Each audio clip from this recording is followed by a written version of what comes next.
É verdade que praticamente todos os setores da economia foram afetados pela pandemia. É verdade também que um dos mais afetados foi a indústria farmacêutica, e com a CIMED não foi diferente. Esse foi um dos momentos mais dramáticos na história da empresa, que foi fundada em 1977 por João de Castro Marques. Na época, quando ela foi fundada, era apenas mais uma num setor super pulverizado no Brasil. Agora já está entre as 3 maiores empresas do setor, seguindo uma estratégia de diversificação de portfólio, que vai de suplementos e vitaminas até perfume íntimo. O plano da empresa agora é alcançar um faturamento de 5 bilhões de reais até 2025. E quem está colocando esse plano em prática são os irmãos João Adib e Carla Marques Felmanas, que dividem a liderança da companhia. E um deles, a Carla, está aqui hoje para contar um pouco da história da empresa. Mas antes de ouvir a Carla falar, eu queria pedir para você que está nos assistindo para deixar o seu like e se inscrever no nosso canal, se ainda não for inscrito.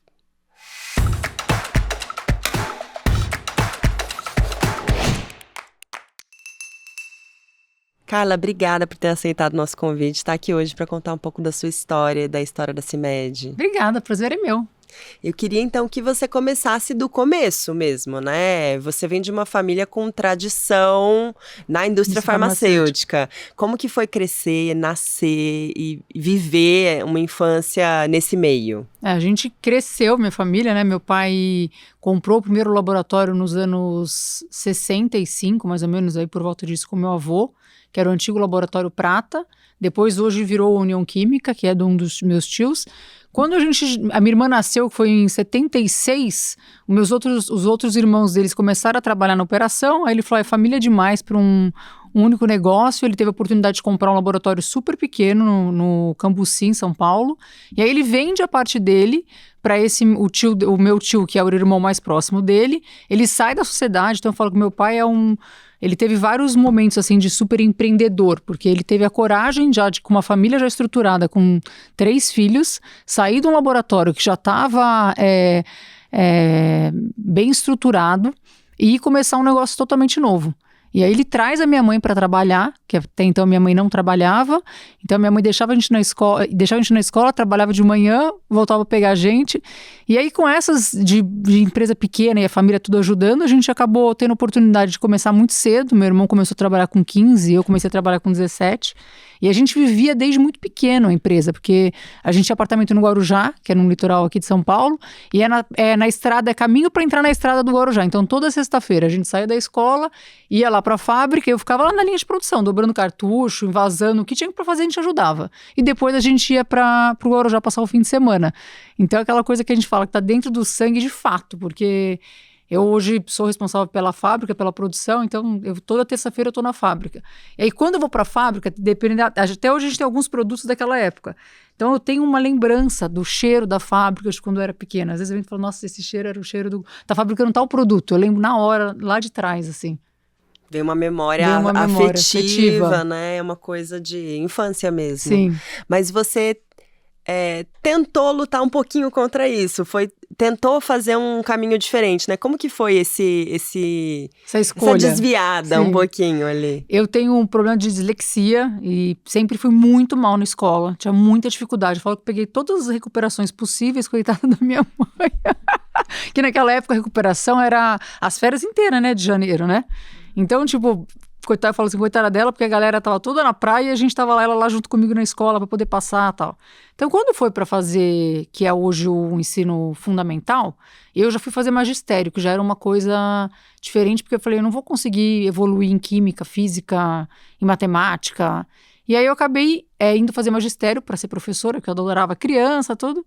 Aí quando eu acabei o magistério, eu sempre adorei moda, uma coisa que sempre me fascinou muito. Então eu sempre acompanhava desfile fora, né? Então, aí eu falei, nossa, abriu faculdade de moda em São Paulo. Tinha a Santa Marcelina, que era uma coisa mais de costura mesmo. E aí abriu em Morumbi, que era uma coisa mais de fashion, de design e tudo. Aí eu falei, meu pai, eu vou fazer essa faculdade. Ele falou, tranquilo, pode fazer. Aí comecei a fazer a faculdade, mas junto com a faculdade eu já comecei a trabalhar com ele no escritório. Então eu fazia a faculdade de manhã e ia para a fábrica à tarde. E a indústria farmacêutica ela é uma indústria muito fascinante, porque você tem todas as frentes possíveis de um negócio para você poder se encaixar.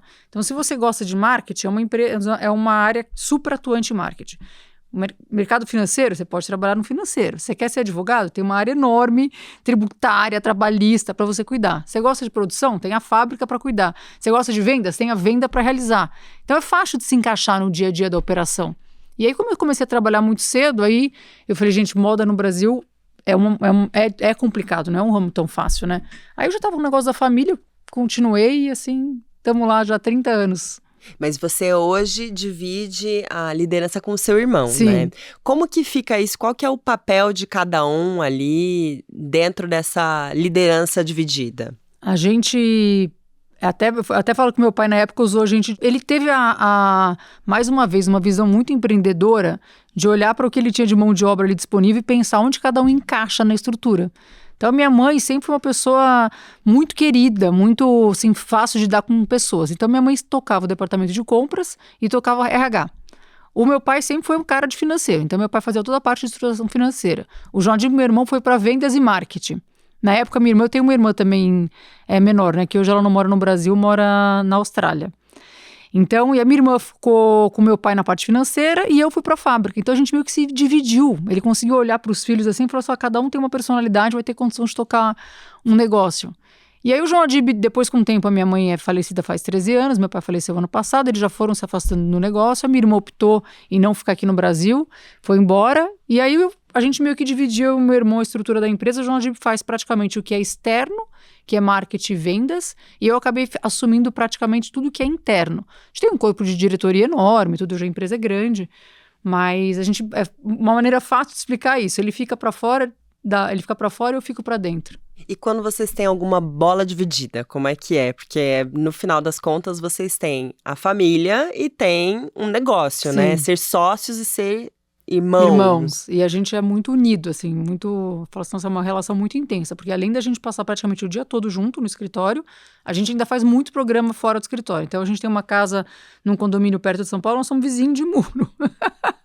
A gente viaja praticamente todo feriado, a gente tá junto, ano novo a gente tá junto, porque a gente gosta também, não é uma coisa forçada, a gente tá feliz de estar ali junto, a gente tem os nossos amigos, a grande maioria são amigos em comuns também, então, e os meninos, eu tive 3 filhos, o meu irmão tem 5 hoje, então ele tem 3 no primeiro casamento, e eu fiquei super grávida, super perto da minha cunhada, então meus filhos têm 2 meses de diferença pro filho do João Adib. Então, a molecada, que são 6, né, que já estão na empresa também, todo mundo está muito próximo, muito junto. E a gente fala assim, que o nosso maior patrimônio é a nossa relação da família, é uma coisa meio misturada. Então, a gente fala, a CIMED é uma empresa familiar? Sim.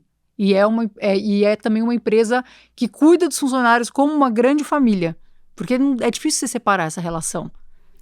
Ainda mais quando é uma relação familiar de verdade, né? E a gente tem um combinado entre a gente, que até as pessoas acham engraçado, mas que funciona desde a época dos meus pais já. A gente tem uma coisa que a gente fala que é o poder do não. Então, não tem uma coisa assim, tipo, quanto que você tem de sociedade ou quanto eu tenho, então, em cima disso é que a gente vai resolver a gestão da companhia. A gente tem uma coisa, se por acaso ele quer, tem uma coisa super emblemática, que a gente foi patrocinar a CBF, foi a de futebol. E aí, na época que a gente entrou, que foi em 2014, 2015, eles estavam no auge da crise, com um monte de problema de corrupção e tal. Aí o João Dib teve a oportunidade, escutou e me trouxe e falou assim, acho que é uma mega oportunidade de a gente entrar, porque lá eles fecham as categorias. Então, tinha aberto a possibilidade da gente entrar. Aí eu falei, não, você tá doido, não vou de jeito nenhum, a gente não pode ir para lá agora, muito confuso, tá num momento muito difícil e tal. Ele, não, mas tem muitas marcas importantes, a Vivo tá lá, agora tá lá, Itaú tá lá, vai colocar a CIMED num outro patamar de marca.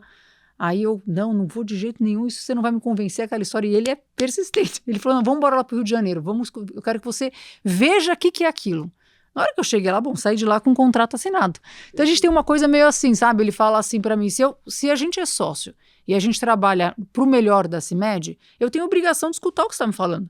E eu tenho obrigação de te convencer que aquilo é o melhor pro nosso negócio.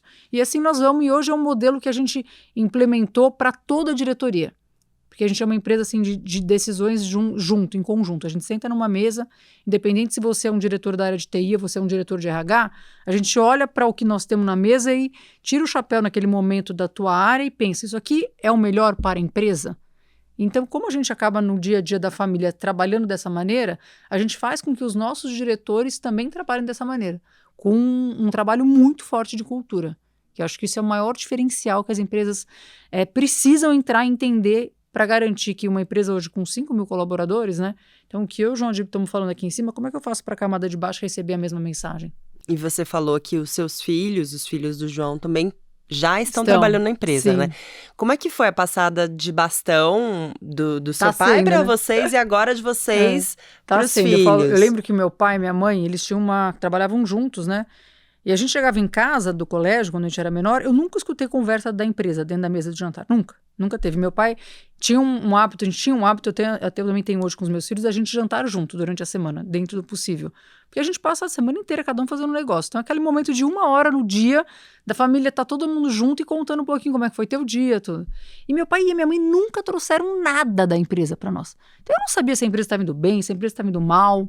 Tipo assim, saía do escritório, tirava o chapéu de executivo e entrava em casa, era relação de família. Que eu acho que isso foi um diferencial para os meus pais viverem bem casados, porque a relação de casamento e de trabalho junto não é uma coisa tão fácil, né? E aí, meu pai fala assim, minha vida virou um inferno quando meus filhos começaram a trabalhar, porque a gente não consegue separar. Ainda mais jovem, que tá ansioso, quer resolver as coisas. E aí passou tá empolgado, às vezes. Passou que era café da manhã, almoço e janta, era fim de semana e a gente falando da empresa. E aí eu comecei a viver isso, eu e o João Adib, com os nossos filhos. Porque o meu marido não trabalha comigo, ele tem uma importadora de objetos de decoração. Então, na hora que eu chego em casa também, a gente nunca tratou o assunto da empresa, né, na mesa. Falava outros assuntos, só se era uma coisa assim muito relevante que a gente conversava. Mas agora, minha filha, você já acorda às 6h30 da manhã com alguém falando num banheiro. Algum assunto, mas que é ótimo, porque assim, eles falam, porque eles estão felizes, eles querem fazer acontecer. Mas ao mesmo tempo você fala assim, meu Deus, agora não, eu quero dar uma descansadinha desse assunto. Não tem, sabe, essa coisa. Agora eu lembro do meu pai falando isso pra gente, falando assim, como é incrível como as histórias vão se repetindo. Mas é muito prazeroso, né, ver os meninos com a gente no dia a dia, porque eu falo que na época, quando eu e o João Adib começamos a trabalhar, a gente não veio de família rica. Então, assim, a nossa motivação era muito, assim, transparente. Era ganhar dinheiro. Então, eu queria, assim, ter casa na praia, casa em campo, queria meu irmão ainda que adora avião, então, e aí queria, é uma coisa, né, da conquista. E aí, quando os meninos já nasceram, a gente já estava com uma condição de vida bem mais estruturada, né? Então, eu sempre tive muito essa preocupação, e eu sempre vi alguns amigos meus que já vinham de uma família estruturada financeiramente, aquela coisa assim do tanto faz, sabe? Tanto faz acordar cedo, tanto faz fazer alguma coisa acontecer. E isso era uma coisa que me incomodava muito. Falei, gente, a única coisa que eu não quero ter na vida é filhos que não fazem, que não produzem. Porque independente do motivo da sua produção, isso é uma crença minha, pode ser para fins financeiros ou pode ser para outros. Eu acho tão importante você realizar coisas na vida, sabe? E eu tenho um prazer tão grande hoje. Eu vou toda terça-feira para a fábrica. A hora que eu chego na fábrica e eu olho a estrutura toda que a gente construiu nesses 30 anos de profissão, eu falo assim, gente, me dá um orgulho tão grande aquilo. E eu sei o quanto que eu participei para aquilo acontecer. E eu falei, gente, eu quero muito que meus filhos tenham esse sentimento dentro deles, né? Então, aquela coisa da diferença do ter, que era o que me motivou, para os meninos, para o ser, né? Então, quem eles vão ser, né? Que legado eles vão deixar aqui? Quanto eles vão contribuir para o crescimento deles ou de outras pessoas que conviverem com ele. Então, hoje eu falo, sem dúvida nenhuma, o meu maior orgulho hoje é ver os meninos encaminhados, assim, sabe? Uhum. E qual que é o momento da empresa também, agora, né? Você falou que são 5 mil funcionários, sim. Vocês estão começando a fazer uma nova fábrica também? A gente entregou já. Ah, já Isso, entregaram. Estamos no finalzinho de validação dos últimos produtos que a fábrica pode produzir, porque a indústria farmacêutica é muito regulamentada. Tudo que você faz, você tem que protocolar para a Anvisa, esperar a Anvisa liberar. Então, foi um ano sem dúvida nenhuma, o ano de 22 foi o ano mais desafiador para nós, porque a gente veio da história do Covid todo, né, daqueles 2 anos insanos, para uma transferência de fábrica. Então antes eu só tinha uma planta industrial, então eu passei a ter 2 plantas industriais, então dobra-se o custo em 2 plantas não produtivas. Então foi bem, bem desafiador, está sendo ainda, porque ainda a gente tem ainda mais até maio mais ou menos eu estou terminando essa transferência, mas também muito aprendizado. E vocês também estão diversificando bastante o portfólio, né? Vocês têm mais de 600 produtos, sim. Inclusive perfume íntimo, sim. Né? Vitaminas. Qual que é o plano para o presente agora, para esse ano, por exemplo, da CIMED? Então, a gente sempre foi uma empresa que buscou diversificação. Então, a gente tem uma linha super forte. O nosso core é farmacêutico. Então, 65% do nosso faturamento é medicamento, grande parte genérico, porque a CIMED tem um propósito que é maravilhoso, que começou lá atrás com meu pai e também é o que mais faz a família inteira sair da cama todo dia, que é entregar medicamento de qualidade com preço acessível para esses milhares de brasileiros que tanto precisam. Então, não só medicamento, como produtos de cosmético, produtos de alimento. E aí, como a Anvisa é uma instituição que as coisas levam muito tempo para acontecer, então, pra você ter uma ideia, tem registro nosso que às vezes demora 8 anos para ser publicado. Então, como é que a gente vai fazer para a empresa crescer com essa burocracia toda da Anvisa? Foi aí que o João Dib teve o start da gente entrar também para a linha de cosmético. Então, a gente olha para a farmácia hoje e fala assim, quais os produtos a CIMED pode ter que estão na farmácia, que é o nosso maior lugar de atuação? Aí a gente começou a entrar para a linha de sabonete íntimo, que é o nosso produto hoje, Dermafem, hoje tem 63% de share. Aí a gente foi para o nosso lubrificante íntimo, que é o Camed, tem 68% de share. Fomos para o repelente de inseto hoje, que é líder também da categoria na farmácia, que é o nosso show inseto. E aí depois disso a gente entrou para a linha de vitaminas, que ainda é um mercado muito pequeno no Brasil. Ainda tem 2 frentes muito grandes que o brasileiro conhece, que é a vitamina para criança, para abrir apetite. Não sei se você chegou a tomar. Sim. E depois você tem a vitamina C, que é o efervescente, que o brasileiro normalmente toma quando ele está gripado. E, na verdade, vitaminas você tem que tomar para prevenção, né? Então, tem todo um trabalho enorme educacional. Eu acho que o Covid criou uma percepção nas pessoas da necessidade de você estar bem, né? De você cuidar da sua saúde para se acontecer alguma coisa, como é que você vai enfrentar aquele momento. Mas ainda tem um trabalho gigantesco. Hoje só 6% da população brasileira consome vitamina. Então a gente tem um trabalho de conscientização. As pessoas ainda têm essa sensação de que vitamina engorda. A maior pergunta que a gente tem hoje sobre vitaminas é isso. A vitamina engorda? Eu posso tomar? Eu não vou abrir, porque como você tem aquela memória de que você tomar uma vitamina para abrir o seu apetite, entendeu? Então o que a gente fala, não vai te engordar. Pode tomar, são nutrientes que você precisa. Porque hoje, numa vida, a gente dorme menos do que deveria, a gente não come todo o alimento como deveria, muito estresse, muita ansiedade. Então, quanto que essas vitaminas podem contribuir para você ter uma qualidade de vida melhor, né? E qual que é o plano para a empresa para o futuro? Eu acho que vocês já devem ter ouvido essa pergunta algumas vezes, né? Mas tem um IPO na linha? Não sei, aí? a gente é uma empresa que está sempre preparada para a hora que uma oportunidade chegar, a gente está pronta para abraçar. Então, a gente tem hoje um RP implementado com a SAP, que é o melhor RP que tem no mundo, que eu já implementei em 2010. Então, lá atrás, nossa, mas por que vocês foram para esse? Porque eu falei, já que eu precisava fazer uma migração na minha área de TI, eu falei, eu vou para o que tem de melhor. O dia que tiver a oportunidade, fizer sentido a gente ir para um IPO, a CIMED vai estar pronta para ir para um IPO. Mas tem um plano de faturamento alto também, né? Tem. De 3 bilhões, é isso? Para 2023. 2023 e 25,5. Olha, já tá bem traçado. Bem traçado. Porque a gente, pelo menos, olha, não é clichê não, que a gente escuta as pessoas falarem, às vezes falam, nossa, mas como é que você faz para cuidar do dia a dia e ainda pensar no futuro? Se você não conseguir tirar pelo menos 10% do teu mês, em algum momento ali, que você pode fazer isso fracionado na semana ou numa reunião uma vez por mês, e olhar para onde você vai chegar lá na frente, você vai chegar lá na frente porque o tempo passa muito rápido e você não se projetou para chegar lá. E uma indústria como a minha, que ela é tudo muito demorado, eu preciso estar muito pensando para frente o que eu vou fazer. Então, já faz parte do nosso dia a dia pensar nesse futuro. Por isso que quando você me perguntou, eu te respondi da lata que nós já estamos trabalhando de como é que vai ser essa caminhada, essa jornada para chegar nos 5 bi de faturamento. E como que você acha que está o setor farmacêutico no Brasil? Ele já está consolidado? Ainda tem espaço para consolidação? Espaço. São muitas, são 300 e poucas indústrias, algumas ainda, a grande maioria na família ainda. E o que a gente percebe muito, talvez, é uma questão de problema de sucessão mais para frente. Então, a galera já está na faixa de entre 70 e 80 anos, os patriarcas, e uma galera mais nova ainda que não está tão no dia a dia ainda da empresa. Então, é bem possível que tenha, sim, ou mais IPOs acontecendo, ou consolidação, fusões, por aí. Vocês estão olhando para isso também, né? Sim. Pelo visto. Sim. E nessa história toda, são mais de 40 anos de história da CIMED, né? 46 anos. Qual foi ou quais foram os momentos mais dramáticos que vocês viveram, assim, os mais emblemáticos, que mais marcaram você? Vou falar ainda que está muito atual e que, por mais que a indústria farmacêutica, a gente não foi uma empresa que fechou as suas atividades, então não dá nem para comparar com o que ficou fechado durante o Covid, mas sem dúvida nenhuma o Covid foi o momento que mais me tirou o sono, assim, porque a gente precisava estar aberto, né? A gente precisava entregar medicamento para a galera, só que eu precisava fazer com que a minha fábrica não tivesse contaminada. Como é que eu ia garantir que os funcionários estavam protegidos, né? Então, a gente fechou o escritório antes até o governo de São Paulo ter fechado aqui em São Paulo, porque como a gente veio acompanhando o Covid na China já antes dele ser anunciado aqui, porque a gente trabalha com uma cadeia longa, né? Então tem matéria-prima que eu importo com 120 dias de antecedência. E a gente já começou umas coisas estranhas, tipo, a gente já sabe as datas lá que as coisas funcionam em outra velocidade, que a gente já vem acompanhando, só que não estava entendendo, putz, tem cidade que não está atendendo o telefone, o que está acontecendo, né?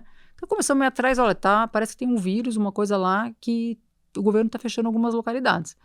E aí os nossos fornecedores começaram a falar, olha, nós vamos ter, a fábrica vai ficar um período fechado, é melhor vocês anteciparem os períodos de compra. Então a gente já começou a atender o que estava acontecendo e quando o Covid estourou forte no comecinho do ano na Europa, a gente já começou a falar com as fábricas de lá, o que eles estão fazendo, né? Então é comitê disso, comitê daquilo, como é que nós vamos estruturar, como é que nós vamos ficar aberto? Porque você fechado, que para mim também foi uma coisa assim, da noite pro dia a gente tirou a galera do escritório, não era uma empresa que se fazia home office, eu não tinha nenhum funcionário em home office, então eu não tinha nem laptop para as pessoas, eu tinha ainda computador de mesa. Então a galera foi lá para um lugar aqui em São Paulo que chama Santa Efigênia, comprar uns plugzinhos para o pessoal ir para casa com os computadores, e aí leva a cadeira do escritório, a gente não tinha uma estrutura montada. Mas sei que em 3 dias a gente estava com o escritório fechado, e a galera em casa, e a fábrica precisando funcionar. E aí como é que a gente vai fazer? A gente tem transporte hoje fretado, então a gente teve que dobrar o número de ônibus, porque eu precisava manter distanciamento no ônibus, refeitório, porque quando você está dentro da planta, a planta já tem todo um sistema de ar-condicionado, que ajuda, né, filtração de ar, e as pessoas estão totalmente paramentadas. Só que na hora que você tem o contato externo à planta, que é refeitório, que é fretado, era um momento perigoso da contaminação. E aí como é que foi lidar com isso, sabe? Porque eu precisava garantir que as pessoas não estavam doentes. E aí todo um acompanhamento de ambulatório, a gente chegou a ter, o pior pico nosso, acho que a gente chegou a ter 500 e poucas pessoas fechadas, com Covid, sem poder trabalhar. E aí, só que assim, como também é uma indústria muito regulamentada, eu não posso pegar um colaborador de uma outra área e colocar ele para trabalhar nessa área. Então a gente teve que fazer escolhas, era assim, qual linha de produção vai produzir hoje? Então, sabe aquela coisa, chega de manhã e você fala assim, bom, quantas pessoas chegaram? Todos os dias tinha que tomar decisão. Todos os dias tomar decisão. E aí era comitê, tipo, 7 horas da manhã a gente em vídeo, final do dia a gente em vídeo, no meio da hora do almoço era plantão especial para fazer as coisas acontecerem. Uma loucura, uma demanda enorme de consumo, a gente, na indústria toda trabalhando 7x7, trabalhava todos os dias da semana, e uma loucura para conseguir matéria-prima, porque o mundo estava atrás da matéria-prima, né? E aí aquelas pressões de país gigantesco, né, que pegava, mercadoria nossa estava pronta para embarcar, ia lá nos Estados Unidos e remetia o avião para o lado deles, e aí não tinha matéria-prima para a gente fabricar aqui. Então foram, assim, sem dúvida nenhuma, na minha carreira profissional foi o momento mais, assim, desafiador, sabe, de conseguir olhar e tatear, sabe, para que lado a gente vai, sem dúvida nenhuma.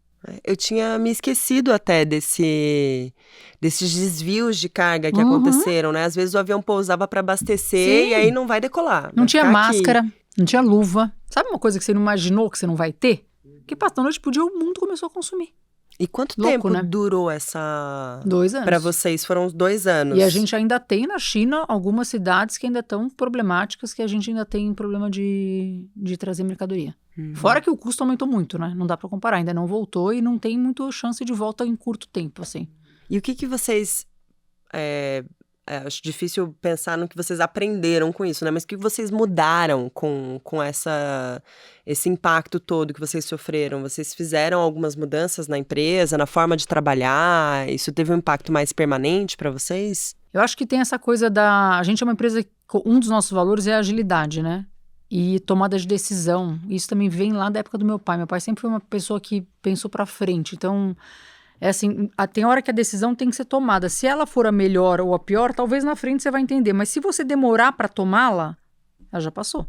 Então, num momento de escassez, sei lá, chegou um preço de uma matéria-prima que eu pagava $10, a matéria-prima passou para $15. O que eu faço? De repente, você perdeu um telefonema, você não embarca a mercadoria. Então, sabe aquela coisa de você tomar decisão e fazer as coisas acontecerem?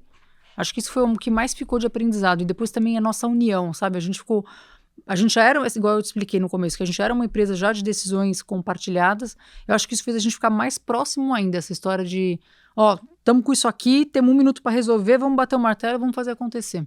E você, na sua trajetória também pessoal, né, profissional, o que você acha que você mais teve que desenvolver como habilidade para estar no papel que você está hoje dentro da empresa? Eu acho que a habilidade de lidar com pessoas, porque por mais que a empresa é muito grande, né, são 5.000 pessoas de diferentes níveis, de diferentes culturas, porque a gente tem hoje 24 centros de distribuição, espalhados pelo Brasil todo.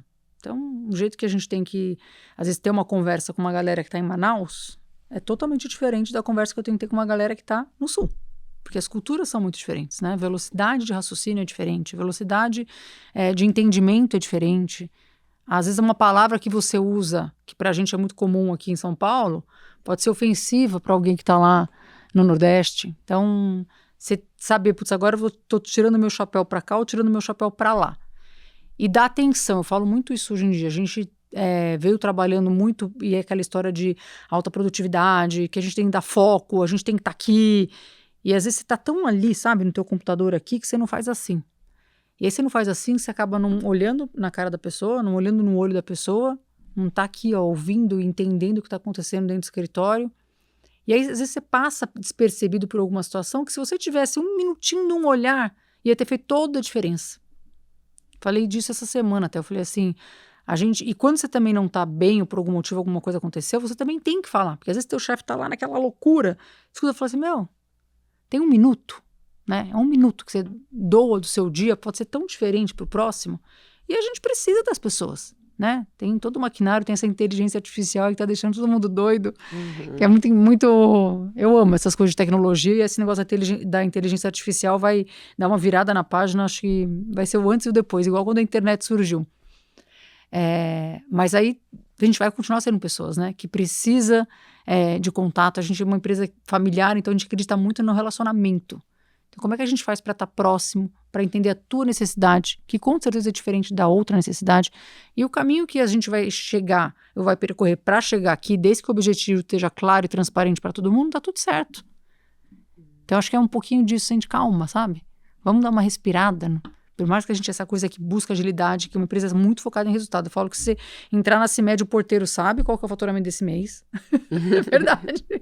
Se a cota tá batida, se não tá batida, se a produção produziu ou não produziu.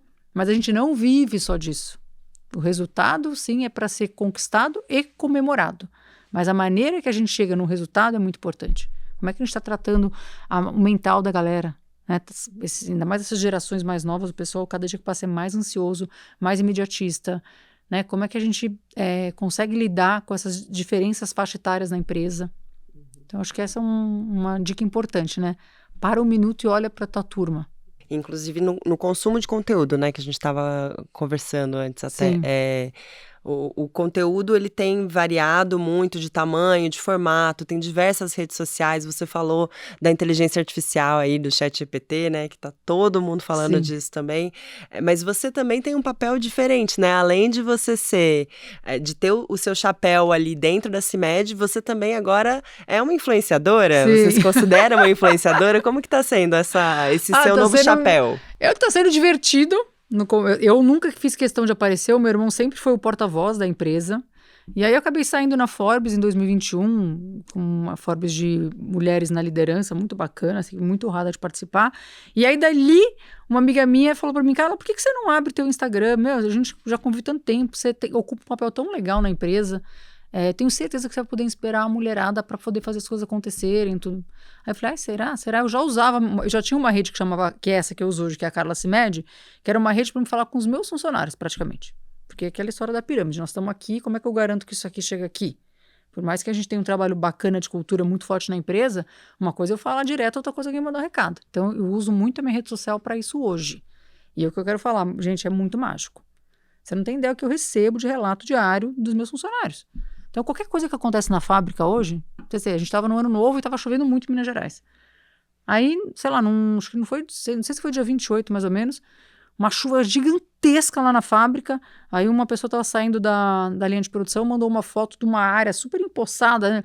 Olha, nós estamos aqui e não tem ninguém para ajudar, e tá uma poça, o pessoal vai ter que pisar na água para entrar no ônibus. Aí na hora eu dei um print na mensagem, na foto, mandei para o meu diretor de RH. Escuta, o que está acontecendo? A galera tá pisando na água. Sabe aquela coisa que é tão... ninguém me manda mais o recado das pessoas, minha rede está lá aberta, você não tem filtro. E aí, desde o funcionário ou com o consumidor. Todos os dias, sem exceção. Bom, eu vim aqui no carro mostrando para a Marina vários. A galera compra o detox, toma o detox. Nossa, tô tomando detox, tô adorando. Dá uma ideia. Ah, eu acho que você deveria fazer o Carmed com outro sabor. Ah, eu comprei esse aqui, eu gostei. Esse aqui, sabe? É muito legal. É muito legal, porque a gente se aproximou muito das pessoas.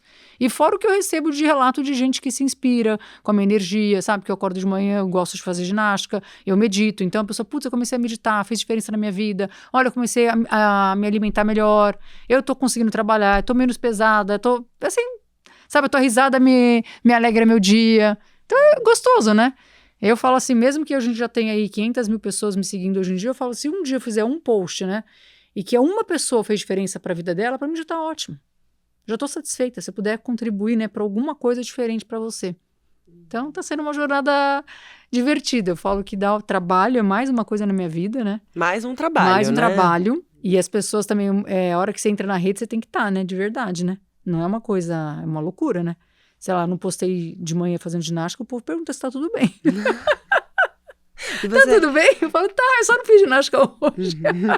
Você posta todos os dias? Posto. A gente faz meio que é um acompanhamento diário da nossa rotina. Acorda, faz ginástica, vai trabalhar. E pra mim é tão fácil gerar conteúdo, porque o que eu mostro na rede é o que eu faço no dia a dia. Então não tem uma coisa mega elaborada, né? Então, sei lá, tem alguma reunião, a gente tá lá falando alguma coisa, aí as meninas filmam alguma coisa, posta. Se não é nada que vai ser ofensivo, ou vai ser instrutivo pra alguém, eu não preciso ficar pensando no conteúdo que eu vou falar. A gente vai gerando conteúdo toda hora. Até tem que dar uma freada, porque é uma geração de conteúdo.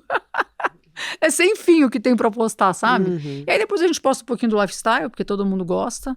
Então, desde que não ofenda ninguém, é o que a gente faz no dia a dia. Então, as pessoas também gostam de poder ver a gente no avião, de poder ver minha casa, as coisas que eu gosto de usar, como eu me relaciono com meus amigos. Quando eu faço alguma viagem legal, eu compartilho da minha viagem.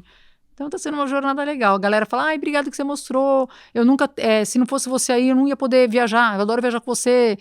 A gente foi pra Copa, né, no Catar, família toda. E a gente fez uma super cobertura da Copa.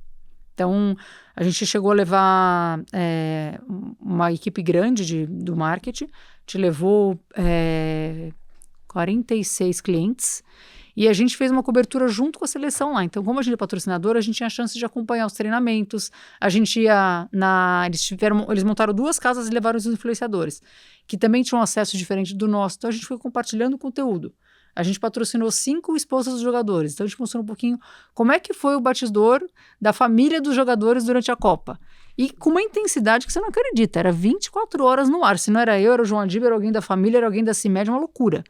E quando a gente voltou pro Brasil, a galera falou assim, não sei se estou mais saudade da família Marques na Copa do que da própria Copa. E todo mundo falou assim, nossa, muito obrigada, eu não ia ter conhecimento, eu não ia saber como é que é viver um dia no deserto, se não fosse você compartilhar na rede.